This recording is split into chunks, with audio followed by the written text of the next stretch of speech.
Hi everyone, I'm Russ, And I'm Angie. and I am a recovering addict to pornography, masturbation, and other sexual behaviors. And as his wife and support person, I'm here to help those who have been affected by pornography use to bring hope and healing to your life. In this episode, we are going to talk about boundaries.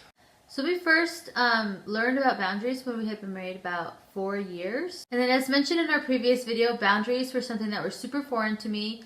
I'd never heard of them. I didn't know what they were, what to do. And so it took a lot of research and figuring out what I could do in my marriage to be able to feel safe and to be able to keep our kids safe as well from pornography use and pornography addiction. So that was the main reason why I wanted to implement boundaries, is because I wanted to be able to feel safe in our own marriage, to be able to feel like I had control over my actions, and to be able to help me to respond and not react when a situation did come up. And so it just helped me to feel more safe and not kind of like that crazy person that I was feeling like before. And yeah, just protect me and our kids. That's really everything that I had control over. I had no control of his actions, but there was sort of a plan set for what could happen if a situation did arise. Does that make sense? Yeah, it makes sense. That's Okay. good, yeah. And for me, I like to think of boundaries as a fence that keeps me safe. It keeps me from putting myself in a position where I may act out or just doing something I shouldn't be doing. Alright, so some of my boundaries are to have no unfiltered devices in our home. That includes computers, tablets, iPhones, whatever I watch, whatever you have that's technology related, it will not be unfiltered in our home. That keeps me safe. That keeps, obviously, Russ safer. And most importantly, it keeps our children safe. That was one of the boundaries that I wanted to make sure we had in our home, because I am mostly worried about their safety. I don't want them to run across anything that they shouldn't. And obviously, this is a really good boundary to have, whether you're dealing with an addict or not. I mean, you should protect your children first and foremost. My next boundary was that I was not going to stay in a marriage where my husband wasn't actively seeking recovery. Whether that was going to meetings every week, or seeing a bishop every week, or meeting with a therapist every week, or talking to a sponsor every week. He had to do at least one of those in order to qualify for that actively seeking recovery boundary. And the reason why I felt like that was important is because if he was at least trying, then we were progressing as opposed to regressing. And I just wanted him to try in order for me to feel safe. The other boundary that we actually talked about in the last video was being honest and completely transparent. So that included me knowing all the passwords to all of his accounts, Facebook, Instagram. No, you don't have Instagram. Emails, his phone password, logins. That to me was him being honest. So knowing all of those, and obviously telling me the truth. If something, if a relapse happened, he had to tell me within 24 hours. And so yeah, that was all included under honesty. I did give him a 24-hour grace period to talk to me about any relapses he had, or if he did have to change a password for something, he had 24 hours to let me know that he had to do that. And that was, more than enough time to be able to find a minute or two to sit with each other and talk about what happened. And then one of the other boundaries that I felt was really important to me was that I would not have sex with Russ or with anyone else unless I felt emotionally safe with him.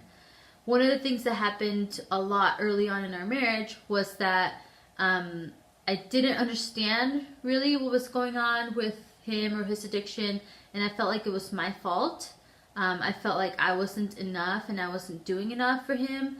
And so a result of that was that I was having sex with him just because I thought that's what he wanted, or I thought that's what he needed. I thought that would keep him from relapsing. And ultimately that affected me and my self-esteem a lot because I was doing it without wanting to, and I felt used, and I felt like even though I was doing everything that I could, he was still choosing pornography. So that boundary helped me to be able to say, I'm going to do this because I want to do it and not because I feel like he needs it.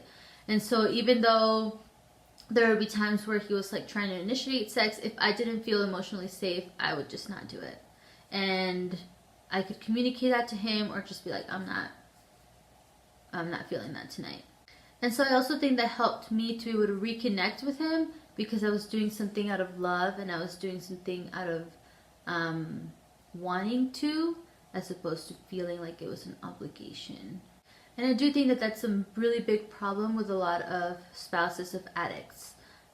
We think that we can just fix them by having sex more often or doing whatever they want us to do. But I think ultimately, as far as what I've seen in other women, is it just ends up hurting us. And so I feel like that's a really important boundary. So now, sort of the consequence for most of those boundaries or breaking those boundaries kind of went as follows. It was usually like that I was going to detach myself emotionally from his actions, try to not let it affect me like in an emotional level, like just detach from him and his addiction and realize that this wasn't something that was geared towards me, or his problems weren't something that were geared towards me, but it was just a problem that he had.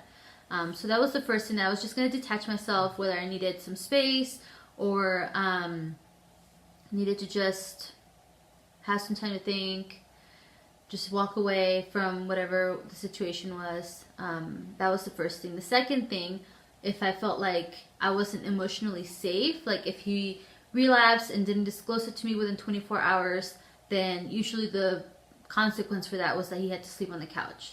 I just didn't feel safe with him being in our bed. And that also was kind of something that I thought would hurt him a little bit, you know, having to sleep on the couch and not be in his comfy bed. So that was kind of the next step up from that. And then if things continue to be broken, like if boundaries continue to be broken, or I was continually being lied to, then I would physically separate from him, whether that was for a day or two, weeks, months, whatever. That was undetermined until I felt like it was safe again for me to be in a relationship with him. And we actually did separate for a little while. About 3 years ago, 2.5, 3 years ago, I just felt like the boundaries continued to be broken. I felt like he continued to lie to me despite what was set in place. And that was something that was really hard for me to have to follow through. It was always hard for me to follow through. Like, even like making him sleep on the couch, I was like, okay, fine, I'm okay now, like come back to bed.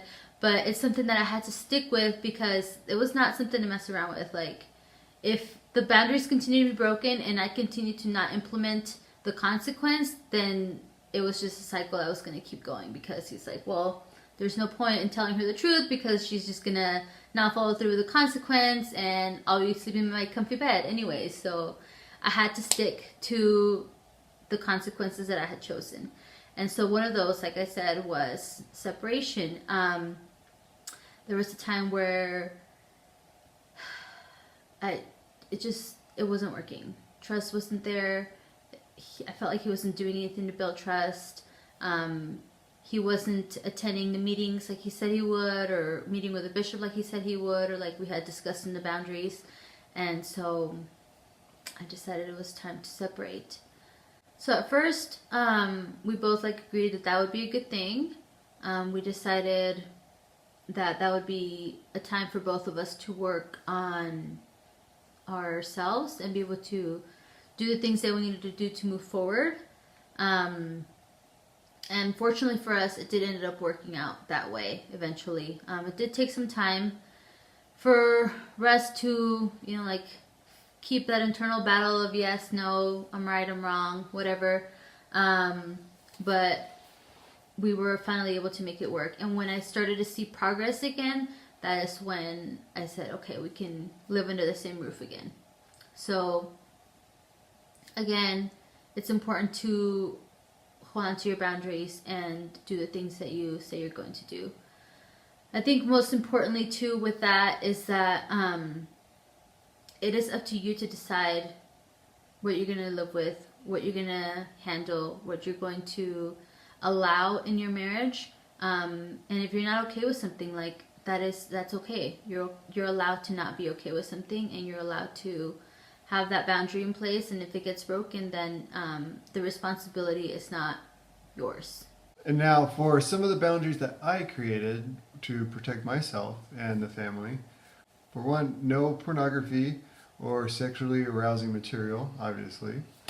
And another one, like Angie said, no unfiltered devices, or what I like to call a safe smartphone. So we are Apple users. We both have an iPhone. We know how to set up blocks and parental controls that limit the internet use, the app use. Set up restrictions on the phone to prevent inappropriate material being accessed.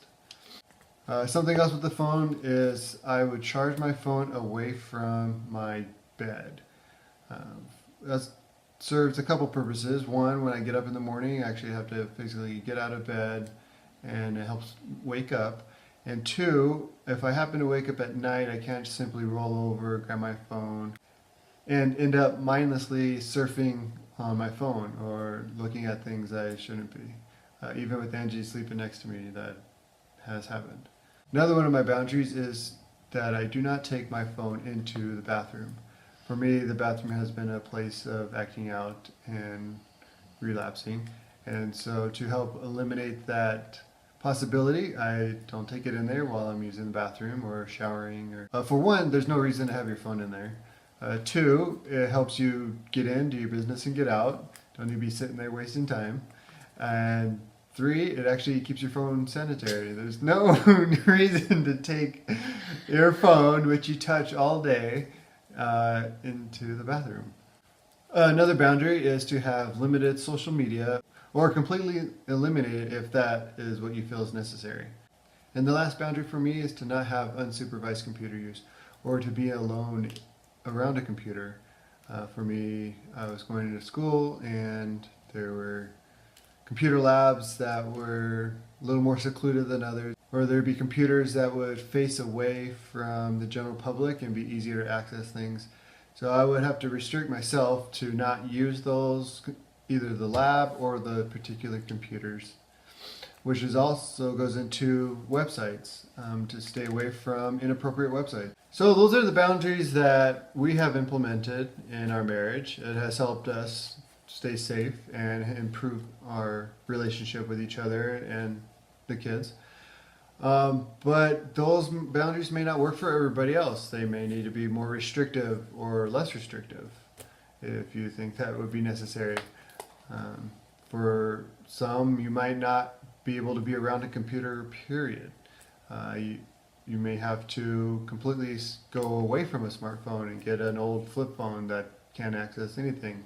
There are so many different possibilities that you can implement as boundaries in your life and in your relationship to help you overcome pornography addiction. And also, if you are working with a therapist, you can always talk to your therapist about what would be best for your specific situation or for your specific relationship. One of the things that we did do at the beginning of starting boundaries is that when I first laid them out on the table, it was like, here, this is what you get. He was actually not super thrilled about it at first, and so we had to both like sleep on it and think about it. I told him if there's any modifications that we could talk about it, discuss that, and so what's with a weird smile? What? That was such a creeper smile. What are you talking about? I wasn't even smiling. I can't even do it. I wasn't even smiling. Oh my gosh. I can't. Okay, I can't. Anyways, so we just talked about it, and the next day after sleeping, please stop smiling weird. Please. Like, yeah, thank you. So we slept on it. We talked about it the next day. he was still hesitant, but you know, deep inside he knew that's what he needed to do in order to help me feel safe and to help him get better.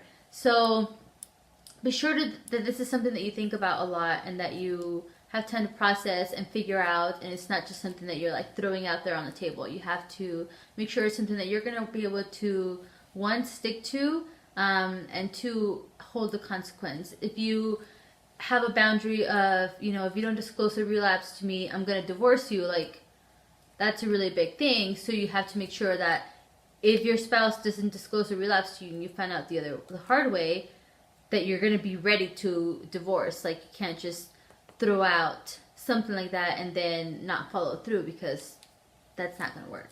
So once we actually came to an agreement of the boundaries that we would have set in our house, then we both signed it and copied it and posted it around the house, that we would be able to view often and remember when we needed to. Alright guys, that's it for today. If you have any more questions or any way that we can help you figure out boundaries, please be sure to comment below or email us. Our email will be in the description box below. If you have specific questions for myself or for Russell, you can put our name on the subject line of the email, and that way we're sure that, you know, the other person doesn't read it. And as always, please like this video, subscribe to our channel, and share the video, spread the word, help others that might be dealing with this to get some help and to be able to find the hope and healing that they need in their individual life or in their relationship. So anyways, thank you guys again for watching. We love you, and we'll see you next time. Yep.